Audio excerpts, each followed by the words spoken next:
네, 여러분 반갑습니다. 시사 오늘 라이브 진행을 맡은 DJ 실장입니다. 네, 안녕하세요. 오랜만에 인사드립니다. 정현우입니다. 자, 오늘 역시 특별한 게스트 모셨는데요. 국회에서 가장 특별한 이력을 가지고 계신 분이 아닐까 생각합니다. 전 북한 외교관으로서 현재는 국민의힘 소속 21대 국회의원이신 여의도 최고의 핵인싸 태영호 의원님 자리해 주셨는데요. 자, 의원님 우리 아프리카 TV 유저분들에게 인사 한번 부탁드리겠습니다. 예, 아프리카 TV 시청자 여러분 반갑습니다. 국민의힘 국회의원 태영입니다. 오늘 한번 잘해보겠습니다.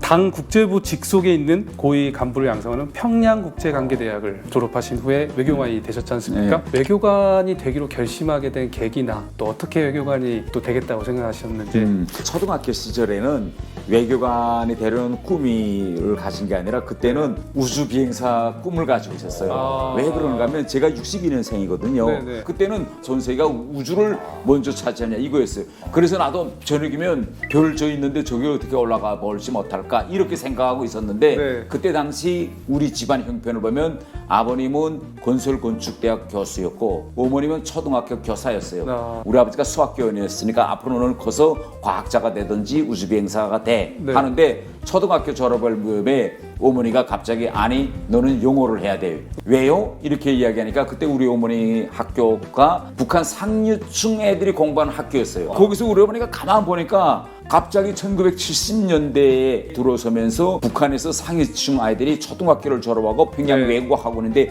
거기에 모두 가려고 애들이 막 치열하게 경쟁하는 거예요. 그러니까 우리 어머니가 가만 생각해봤어요. 왜 이렇게 간부집 자녀들이 외국어를 하지 못해서 이렇게 안달할까?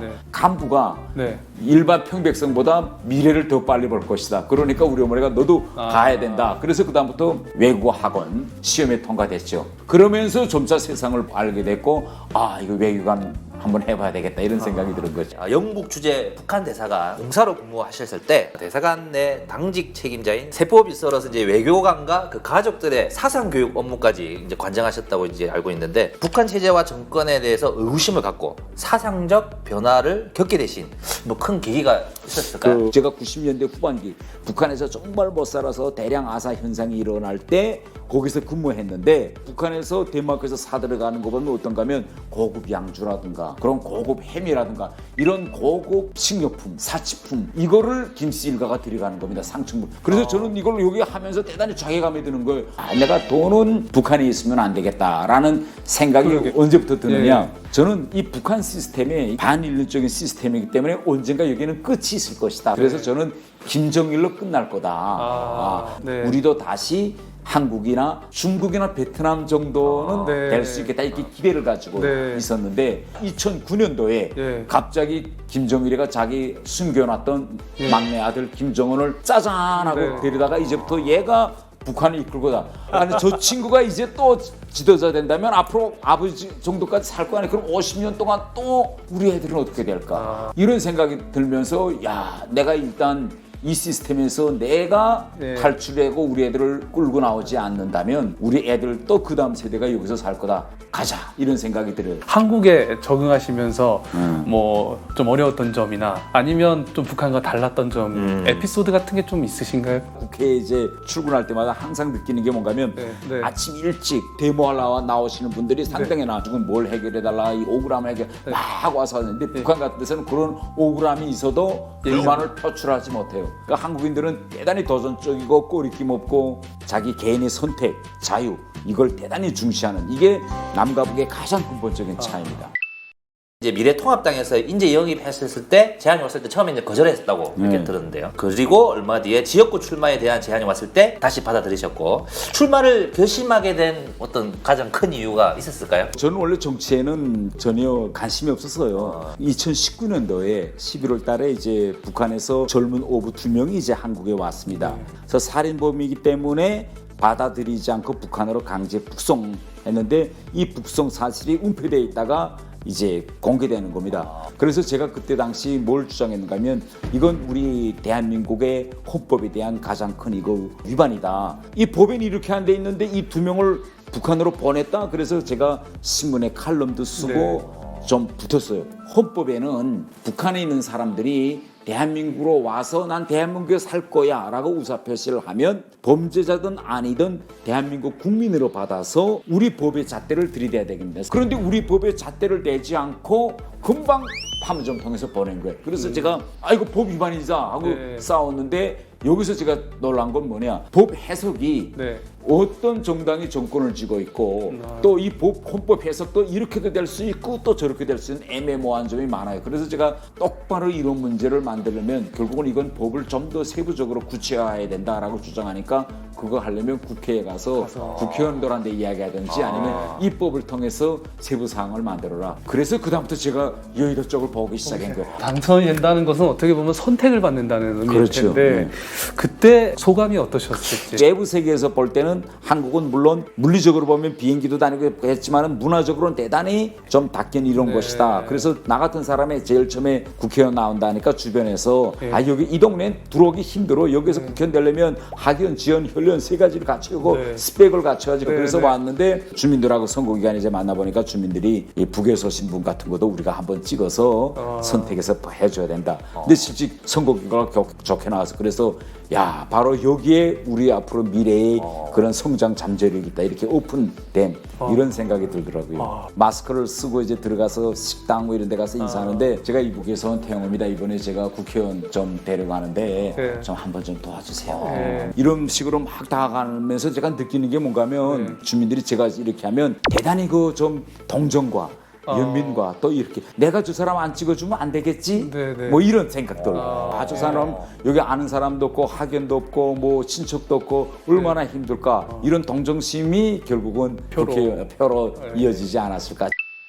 다음으로는 우리 의원님의 의정 활동과 몇 가지 시사 현안들에 대해서 이야기를 한번 나눠보도록 하겠습니다. 의원님 별명이 이제 좀 많으신데 페미넴도 있고 핵인싸, MC 영호 등이 있는데요. 왜 이런 별명이 갖게 됐는지 바로 알 수 있는 짧은 영상이 준비되어 있다고 하니까 보고 오도록 하겠습니다.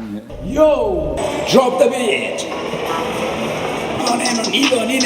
2번 찍어 이겨내세. 2번만이 이기는 게 이번에는 2번이네. 2번 섞어 2번 찍어 이 나라를 이어가세. 2번 세운 2번 세운. 지난 4월 치러진 이제 재보궐선거에서 그 당시 후보였던 오세훈 시장님의 유세를 지원하는 영상이었는데요. 유튜브 영상도 올리시고 유세 현장에서 라이브로 랩도 하셨네요. 음악을 좀 좋아하시는?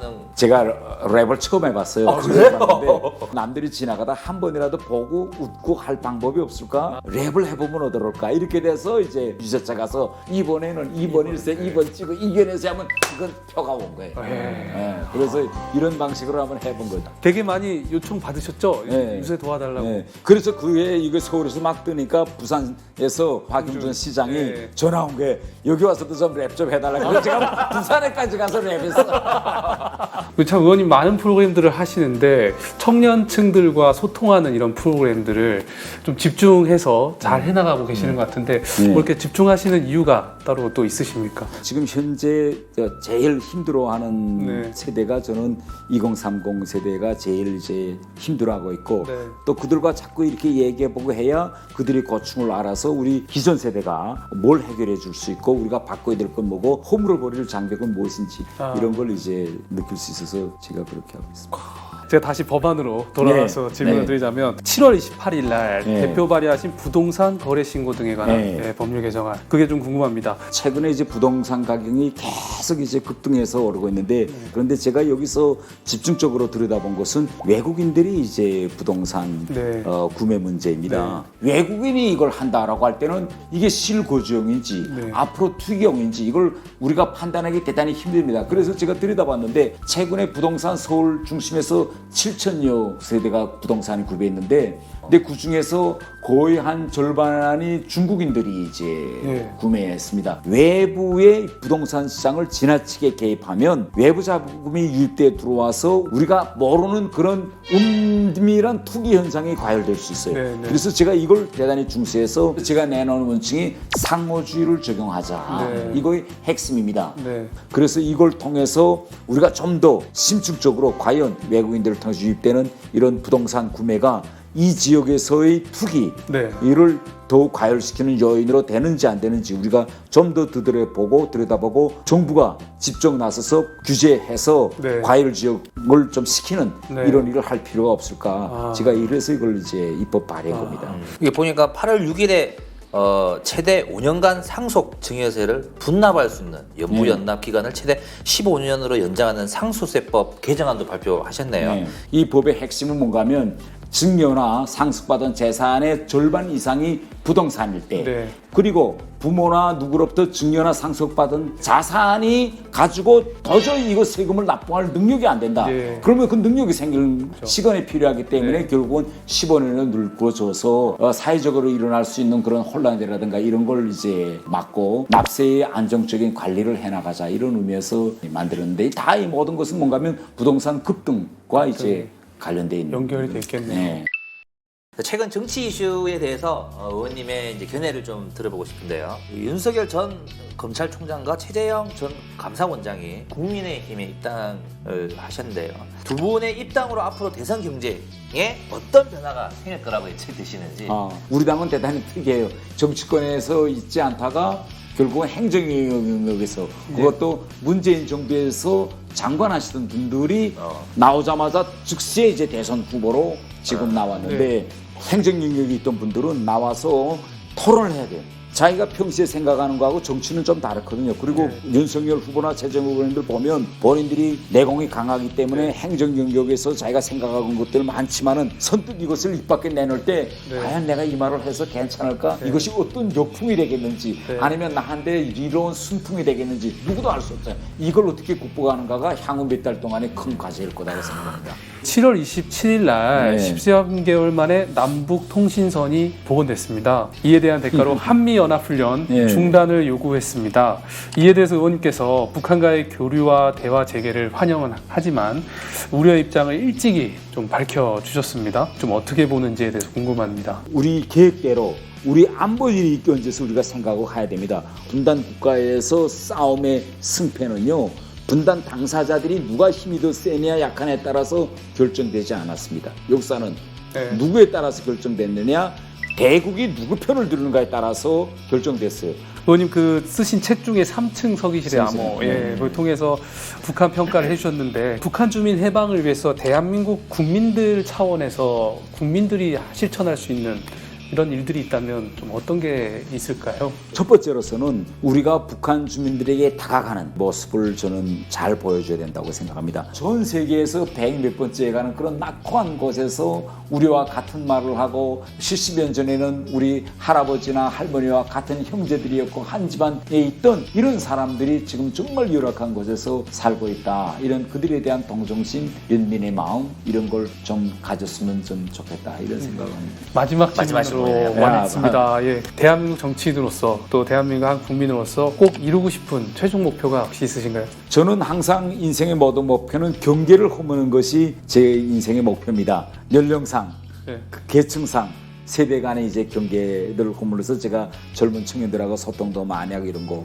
그 다음에 분단의 벽이 있죠. 이런 분단의 벽도 이제 허물고. 그래서 제 꿈은 제가 이제 내년도에 60인데 제 생애에 나라가 통일돼서 내 발로 내 고향에 가서 내 친구들도 만나고 내 친척들도 만나는 그게 제 꿈입니다. 자, 오늘 2시간 동안 우리 태영호 의원님과 울림 있는 진솔한 이야기 나눠봤는데 이제 아프리카 TV 처음 나오신 것 같은데 소감 간단하게 부탁드리겠습니다. 앞으로 우리 아프리카 TV가 우리 국민들의 더 많은 사랑을 받는 그런 이제 TV로 되었으면 합니다. 오늘 방송은 여기서 마치고 다음에는 어떤 게스트를 모시고 어떤 얘기를 나눌지 앞으로도 시사 온 라이브에 대한 유저분들 많은 관심 부탁드리겠습니다. 감사합니다. 감사합니다. 안녕히 계세요.